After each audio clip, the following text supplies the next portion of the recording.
بسم اللہ الرحمن الرحیم۔ السلام علیکم۔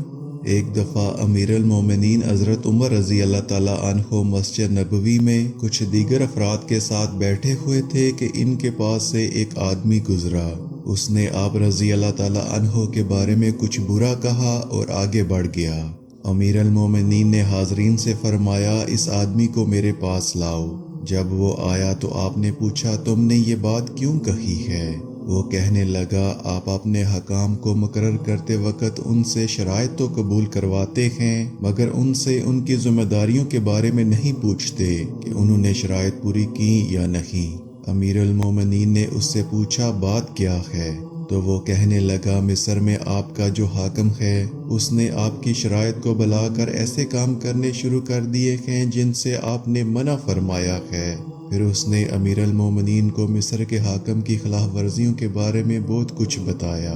یہ شکایات سننے کے بعد امیر المومنین نے قبیلہ انصار کے 2 آدمیوں کو حقیقت جاننے کے لیے مصر روانہ کیا اور ان سے فرمایا، تم دونوں مصر جاؤ اور حاکم کے متعلق وہاں کے لوگوں سے معلومات حاصل کرو۔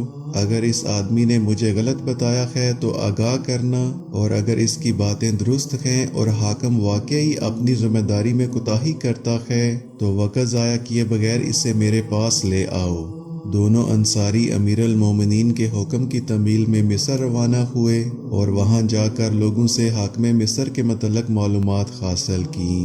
انہوں نے وہاں دیکھا کہ اس شخص نے امیر المومنین سے درست شکایت کی تھی۔ چنانچہ ان دونوں نے حاکم کے گھر پہنچ کر دروازے پر دستک دی اور اندر آنے کی اجازت طلب کی۔ دربان نے جواب دیا، آج حاکم سے ملنے کی اجازت نہیں ہے۔ دونوں انصاریوں نے کہا، حاکم کو ہمارے سامنے ضرور نکلنا پڑے گا ورنہ ہم ابھی اس کا دروازہ جلا دیں گے۔ اتنے میں ایک انصاری جلدی سے کہیں سے آگ کا شعلہ بھی لے کر آ گیا۔ دربان جلدی سے اندر داخل ہوا اور حاکم مصر کو اس کی خبر دی۔ حاکم گھر سے باہر نکلا تو ان دونوں نے کہا، ہم امیر المومنین کا پیغام لے کر آئے ہیں، تمہیں ہمارے ساتھ چلنا ہوگا۔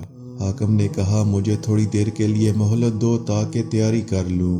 انہوں نے کہا، امیر المومنین نے ہمیں حکم دیا ہے کہ تمہیں ایک پل کی بھی مہلت نہ دی جائے۔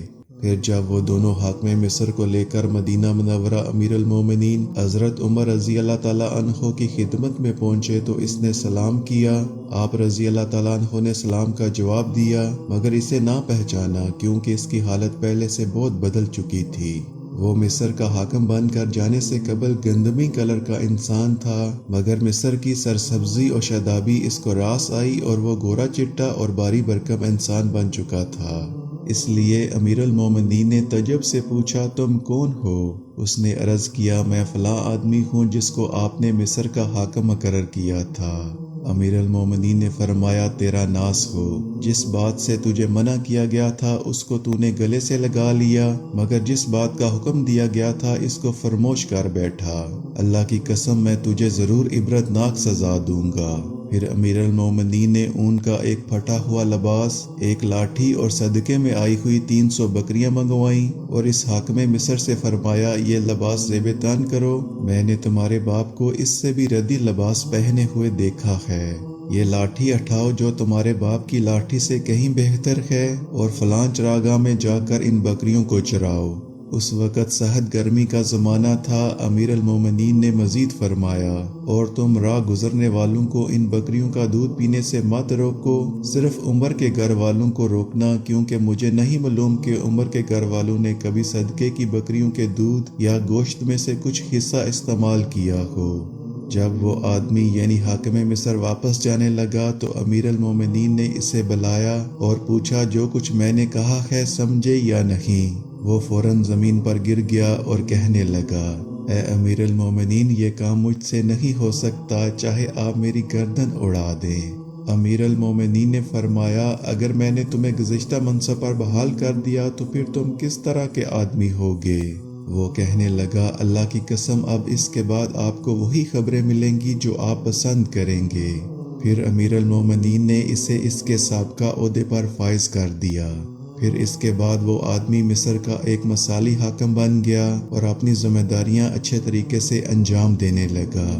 اے ہمارے رب، ہماری غلطیوں اور گناہوں کو معاف فرمانا اور ہمیں ہمیشہ سیدھے راستے پر رکھنا، آمین۔